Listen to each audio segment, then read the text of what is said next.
Hi, this is Ruth Pierce, and we've been going through Stephen Covey's 7 Habits of Highly Effective People.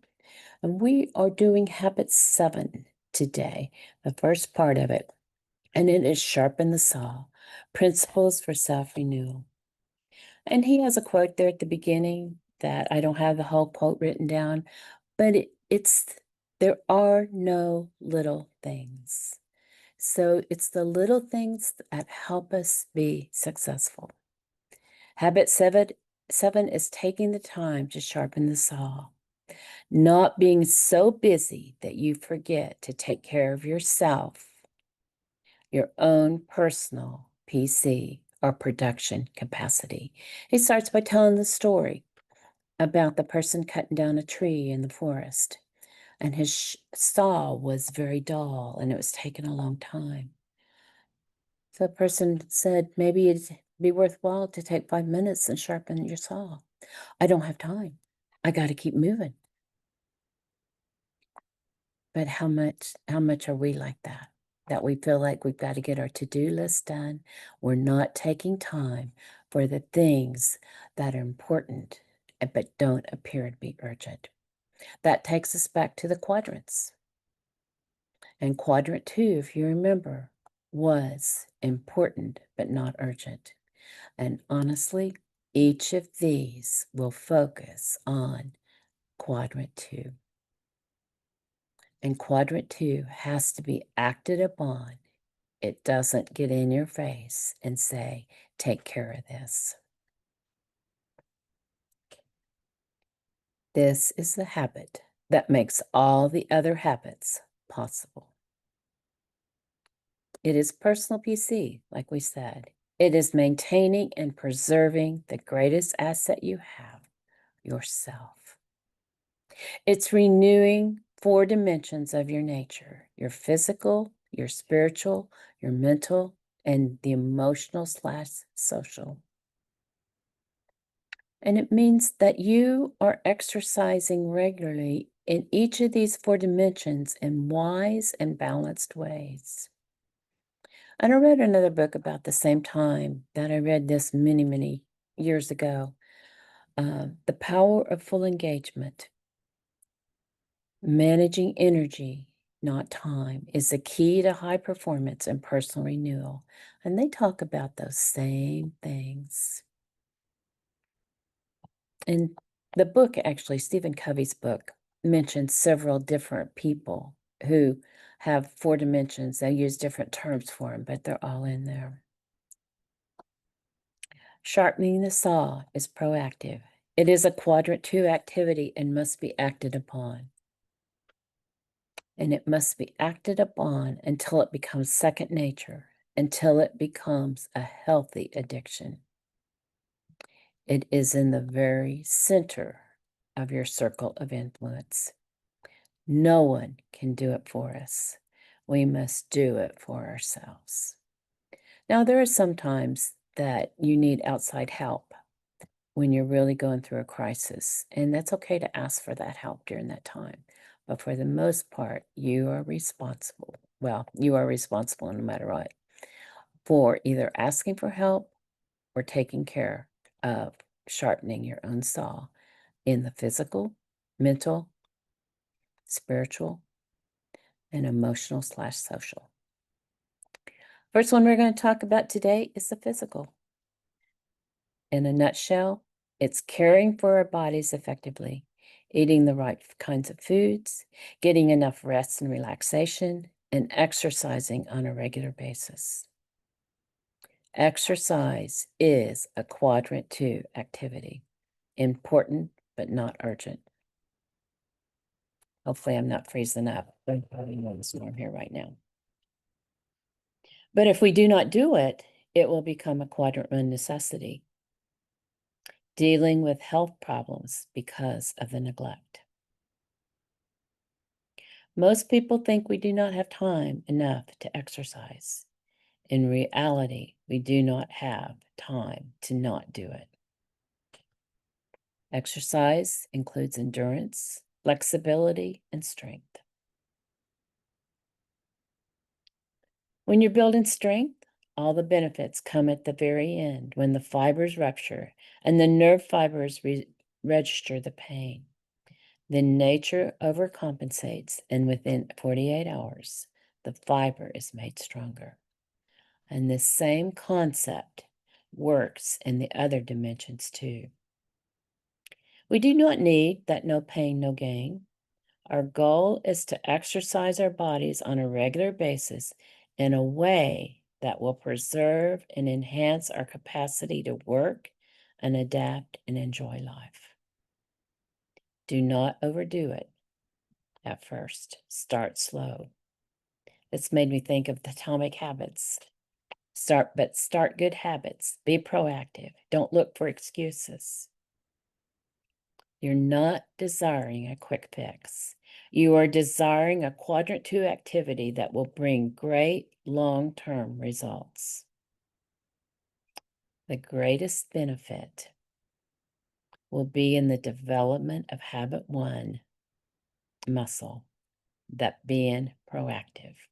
You're taking the ball and you're running with it. Your paradigm of yourself, your self-esteem, your self-confidence, your integrity will be profoundly effective as you develop an effective exercise program. The second one we're going to talk about is the spiritual dimension. And a lot of people think spiritual means religious. It can, but it doesn't have to. So don't let that phrase, spiritual dimension, throw you off. It is the spiritual dimension provides leadership for your life. It is a highly related to habit 2, begin with the end in mind. The spiritual dimension is your core, your center, your commitment to your value system. I'm starting to call mine core-centered, Ruth. I don't know if I'm going to stay with that or not, but if it helps you to name yours, do it. It's a very private area of your life and an extremely important one. It draws upon sources that inspire you and ties you to timeless truths of humanity. And this is important too. People do it differently, and that's okay. The book tells a story about the turning of the tide. It was a patient came to a doctor because he was sort of depressed, sort of just not enjoying life. And the doctor told him to go to a place that he enjoyed during his childhood. And he sent 4 prescriptions with him. One he was supposed to open at 9, the next one at noon, the next one at 3, and the next one at 6. The first one said, listen carefully. For 3 hours, he was just supposed to listen. The second one, try reaching back to your memories, to your childhood, just what was life all about for him. The third one, examine your motives. And the fourth one, write your worries on the sand. And that was such a refreshing day for him. That was all about spiritual renewal. So are you taking time? Or are you burning out? Are you taking the time for your own spiritual renewal? Spiritual renewal requires an investment in time, but is so worth it. It is a quadrant 2 activity that we do not want to neglect. And just a personal note here, it's during this time for me that I get my most creative ideas. It can be a source of power that increases our energies. It can be a source of peace and serenity that follows us throughout the day. When we take the time to draw on the leadership center of our life, what life is ultimately about, it spreads like an umbrella over everything else. Take that leadership back. Become the leader of your life. And if you have a personal mission statement, this is the time that you recommit to it. If you just know that you have a purpose, this is the time that you recommit to that purpose. And then the third one we're going to talk about is the mental dimension. Have you allowed your mental capacity to atrophy once you got out of structured learning? A lot of people do. That's not something we want to do. What is the subject you would like to learn more about? Go for it.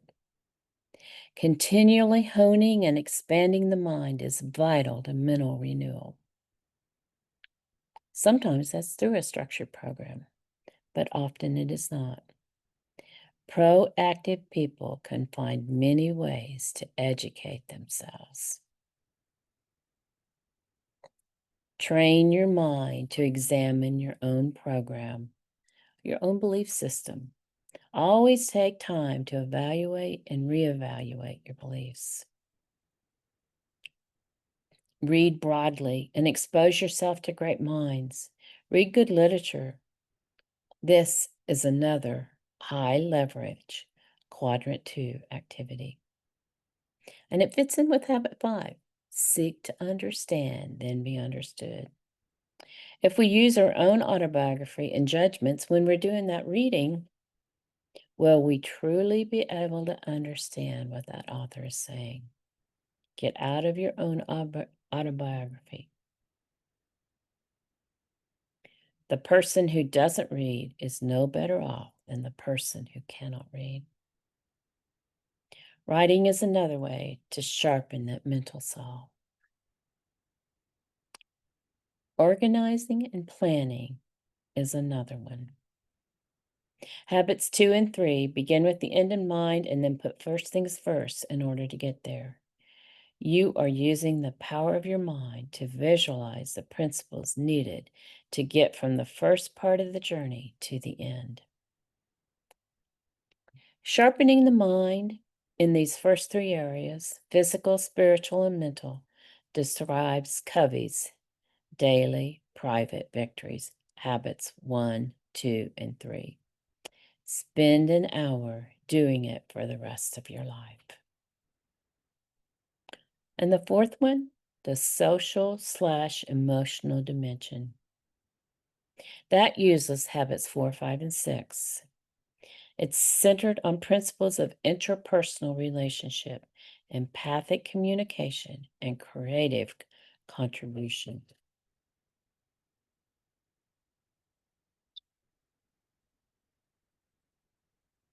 The social and the emotional are tied together because our emotional dimension flows primarily from our relationship with others. You have a relationship with yourself too, by the way, and you want that to be healthy. And this one does not require daily intentional time, but happens in the flow of normal life, both personally and professionally. It does take exercise, though. We may not have developed as much as we would like to in habits 1, 2, and 3, those private victories. We may not have reached the level where habits 4, 5, and 6 flow naturally from us. And success in the social, emotional, and the habits 4, 5, and 6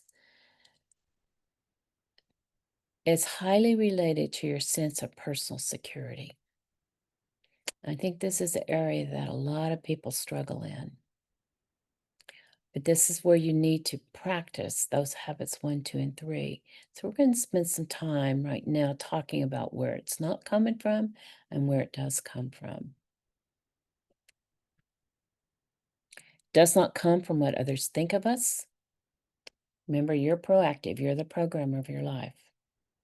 It does not come how others treat us.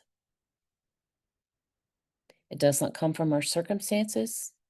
It does not come from our position.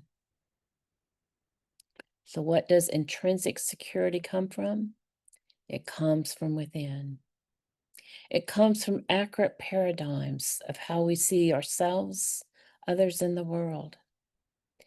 It comes from correct principles deep in our own mind and heart. It comes from inside out alignment and congruence. It comes from a life of integrity in which our daily habits reflect our deepest values.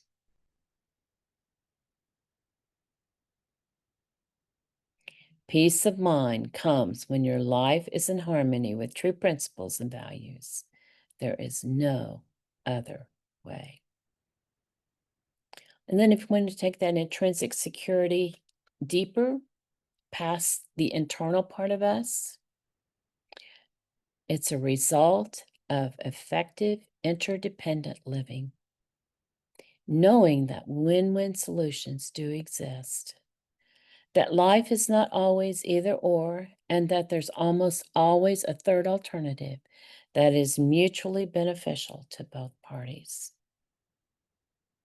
It's knowing that you can step out of your frame of reference without giving it up.